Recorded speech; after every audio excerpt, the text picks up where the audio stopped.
Instagram chat problem, we can't show this message fix. So if Instagram is saying we cannot show this message and you're getting that error within Instagram, there could be various reasons for this.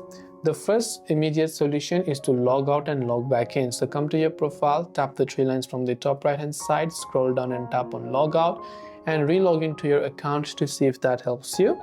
Try to update your app to the latest version. So go to your Play Store or App Store, search for Instagram, check if the app has an update, and if it does, make sure to update it to the latest version. And if not, then what you can also do is, for this basically, it could be that someone sent you a message but then immediately blocked or unsent that message. So either they blocked you after that message, or either they have unsent that message before you were able to view it. So that's why that could be one of the cases. So anyway, hope this video helped you. Thanks for watching. Do subscribe for more tips and tutorials such as these.